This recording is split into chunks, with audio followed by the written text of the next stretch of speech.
How to edit an autoresponder in cPanel. This demo assumes you've already logged into cPanel and are starting on the home screen. Now let's learn how to edit an autoresponder.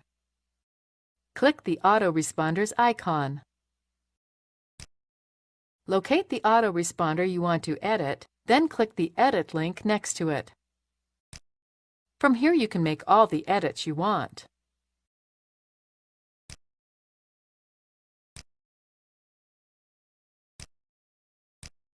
When finished, click Create Modify. That's it. The autoresponder has been edited and saved.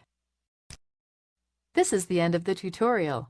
You now know how to edit an autoresponder in cPanel.